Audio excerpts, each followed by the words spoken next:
I want you to just, for a second, look at your wrist. Or maybe your nightstand. Or that app on your phone you check, first thing in the morning. Mm-hmm. We are living in the golden age of the quantified self, aren't we? We really are. It's the era of data. If you can measure it, you can manage it. Right. And I was looking at my stats this morning, and it's honestly getting a little ridiculous. Yeah. I know exactly how many steps I took yesterday, down to the single step. I know my resting heart rate.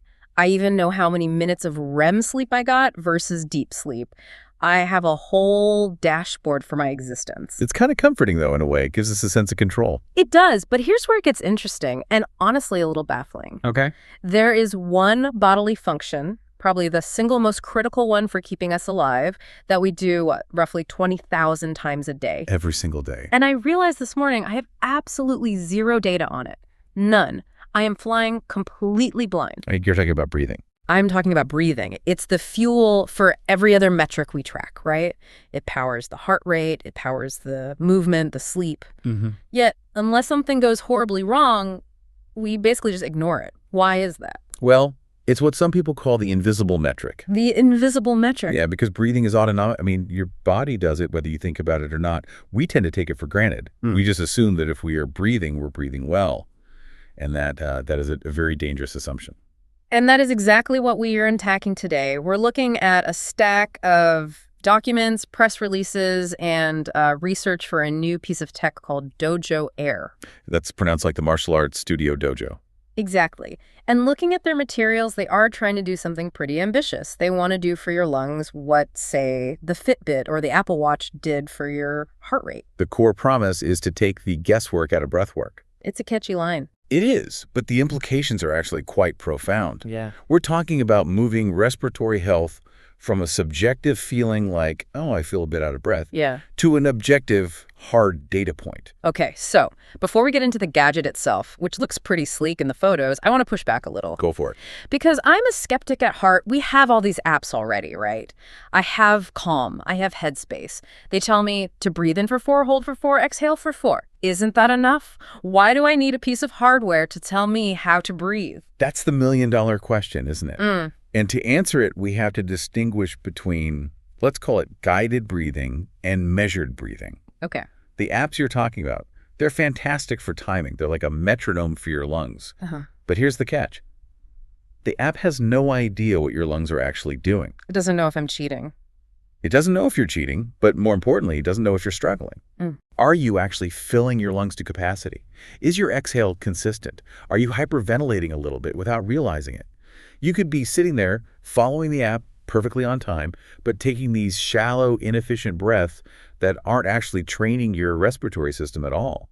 So I'm just checking the box, but I'm not really getting the benefit? Precisely. Yeah. You're practicing, but you aren't training. And the source material for DOJO Air makes a very strong case that without data, you can't really improve. They call it the missing metric. Let's dig into that, the missing metric, because in the research they sent over, they drop a pretty heavy statistic. Yeah, I saw that one. They state that lung capacity is one of the strongest predictors of health and longevity. Now, I hear longevity thrown around a lot in marketing these days. Is there actual science there, or is that just fluff? No, that is very real science. Yeah. It's actually based on the Framingham Heart Study, among others. Yeah. It's one of the most consistent findings in medical literature. Think of it this way. Your lungs are the engine. As we age, we naturally lose elasticity in our lung tissue and strength in our respiratory muscles. It's like the engine getting smaller and weaker over time. So we literally lose the room to breathe. We do. And as that capacity shrinks, your reserve tank gets smaller. So when stress hits a sickness, a surgery, or just, running to catch a bus, you have less buffer. Right. Higher lung capacity essentially correlates to a larger buffer against mortality. It's not just about being an athlete. It's about having the physiological resilience to keep going.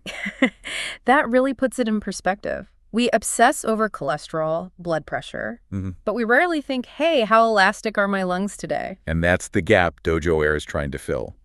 They argue that because we don't measure it, we let it degrade without even noticing until it's a problem.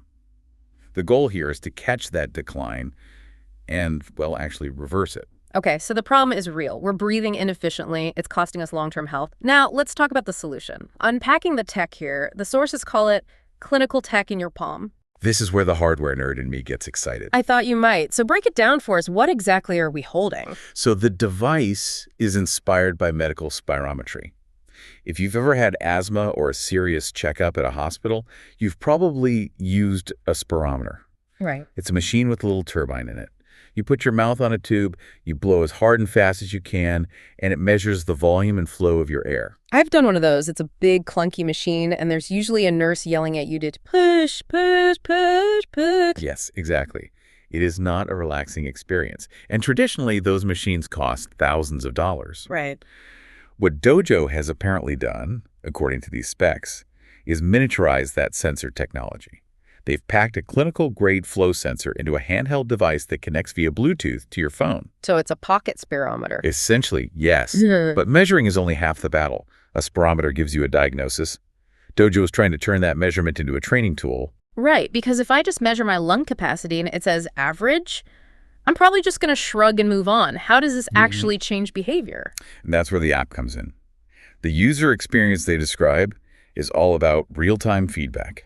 Walk me through it. I have the device. It's paired with my phone. What am I looking at? Imagine you're playing a video game. On the screen, there's a curve or maybe a target. As you inhale into the device, you see a line rising on the screen in real time. Okay. It tracks your inhale volume. Then you hold. Then as you exhale, you have to control that line to match a target curve on the screen. Oh, I see. So it's not just breathe out. It's breathe out at exactly the speed for this long. Correct. It measures your inhale volume, exhale volume, and total lung capacity instantly. So if you're supposed to do a 5-second exhale, but you run out of air at 3 seconds, the game stops. You fail the rep. You get immediate feedback that you didn't manage your airflow correctly. That is actually kind of stressful, but I guess that's the point. It's gamification. It turns a passive activity into an active challenge. You aren't just zoning out. You are locked in trying to hit those targets. Right. And the sources claim this lets you test, train, and track. You establish a baseline, and then you try to beat it. Test, train, and track. I like that. It moves it away from that sort of vague spirituality of some breath work and makes it really concrete. It secularizes it in a way. It makes it engineering. But I have to play devil's advocate again here. Please. I'm reading through the marketing copy, and there's a claim here that just sets off my infomercial alarm. You know the one. I think I know which one you mean. Experience results you can track in minutes, not months. Come on, that sounds like get six-pack abs while you sleep. It does sound hyperbolic, doesn't it? Minutes, not months. Is that actually physically possible? How can you train an organ in minutes? So let's look at the nuance of what they're claiming. They aren't saying you'll double your lung size in 5 minutes. Okay. They're talking about the learning curve. Explain. Okay, think about learning to play darts. Imagine I blindfold you and I tell you to hit the bullseye. You throw a dart. You have no idea where it landed. You throw another. You could practice for 6 months throwing 1,000 darts a day, and you will never get better. Right, because I have no idea if I'm aiming high or low. No feedback. Exactly. Yeah. That is how most people practice breathing. They're throwing darts in the dark.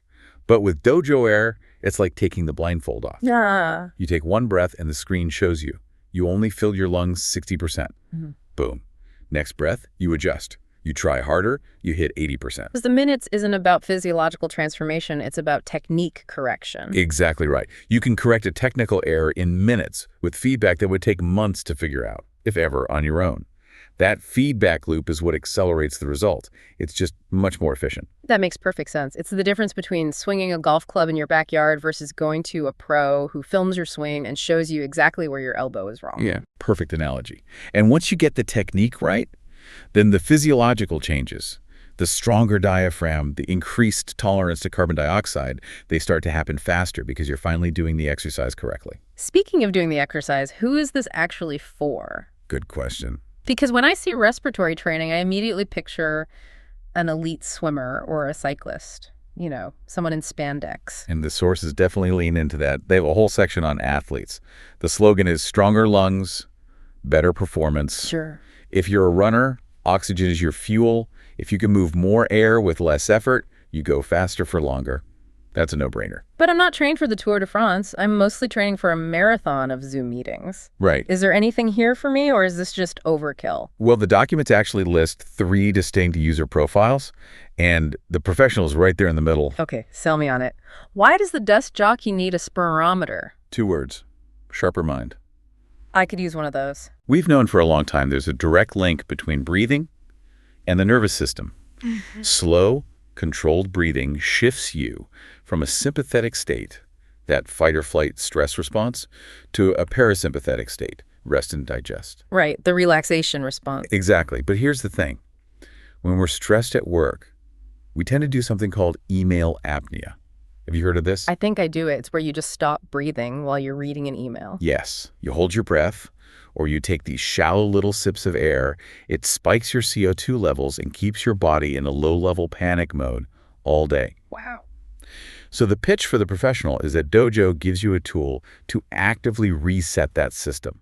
It's not just chilling out. It's using the device to prove to yourself that you are regulating your CO2 and oxygen. It's biofeedback for stress management. So instead of a coffee break, I take a lung capacity break. And you have the data to prove you actually reset your system, which is pretty powerful. There's a third group mentioned here too, general health and longevity. This goes back to our earlier point about aging. It does. This is for the person who maybe isn't an elite athlete and isn't super stressed, but just wants to sleep better or recover faster. The tagline they use is pretty simple. If you breathe, you can benefit. It's a broad net to cast. It is, but biologically, it holds water. Everyone has lungs. Everyone needs them to work. So we have the why, the longevity and health piece. We have the how, the gamified spirometry. Now I want to look at the business side for a second. Okay. Because looking at the source material, this isn't something you can buy on Amazon yet. No, this is a pre-launch situation. They're launching on Kickstarter in early 2026. Now, usually when I see established tech concepts go to Kickstarter, I wonder why. Is it just a marketing stunt? It can be. But in hardware, especially health hardware, Kickstarter is often used for two things: market validation and community building. Right. They want to see if people actually care about this problem enough to put money down before the product even exists. It's a heat check. Exactly. And all the language they use: reserve your spot, early adopter, save 40%. It's designed to create a tribe. They want the people who are obsessed with optimization to buy in first and become the evangelists. It definitely creates that FOMO, that fear of missing out. Be among the first to own the future of breathwork. It's very aspirational. It is. They're positioning this not just as a gadget, but as a movement. They want to define a new category. It reminds me of the early days of Peloton. It wasn't just a bike, it was a membership to a club. That is a great comparison. DOJO Air wants to be the Peloton of lungs. The Peloton of lungs. I wonder if they'll put that on the box. But seriously, looking at the trajectory of health tech, do you think this will stick? Or is this going to end up in the drawer of forgotten gadgets next to the vibrating ab belt? It's a valid skepticism. The drawer of shame is full of health gadgets. It is. But I think this has staying power because of that shift we talked about earlier, from subjective to objective. Once people start seeing the data, it's hard to go back to just guessing. Once you know your step count, you can't unknow it. Exactly. Once you see that your lung capacity is, say, 80% of what it should be for your age, that is a very motivating number. You can't ignore it. It kind of nags at you. And that data stickiness is what might make DOJO Air successful, where a simple meditation app might fail for some people. It appeals to our vanity and our competitive nature. And our survival instinct. So let's wrap this up with the final takeaway. We've gone through the science, the tech, the target audience. For the listener sitting there right now, maybe checking their smartwatch, what's the big aha moment here? For me, it's realizing that we've been ignoring the engine. We spend so much time polishing the paint, building the muscles, fixing the diet, tracking the sleep. But the fundamental mechanism that delivers energy to every single cell in the body has been left on autopilot. We just assumed it was working fine. Right. And DOJO Air represents a shift toward taking manual control of that autopilot. Whether you buy this specific device or not, the concept is what matters. Breath is a skill. It's trainable. And it's measurable. And it's probably time we started paying attention to it. I think so. You know, there's one question you posed in our pre-show notes that really stuck with me, and I want to leave the listeners with it. The math question. The math question. Lay it on us. Well, we touched on it at the start. If lung capacity really is a primary predictor of how long we live, and if we take 20,000 breaths a day, why have we spent the last 10 years obsessed with hitting 10,000 steps, but completely ignoring the 20,000 reps that actually keep us alive? 20,000 reps a day. That is a lot of missed opportunities for training. It really is. Well, if that doesn't make you take a deep breath right now, I don't know what will. If you want to dive deeper into the science or check out the visuals of the device we talked about, we'll have the sources linked. The Kickstarter is coming in early 2026, so if you want to be an early adopter, keep your eyes peeled for DOJO Air. Just remember, breathe deep. And we'll catch you on the next deep dive. Thanks for listening.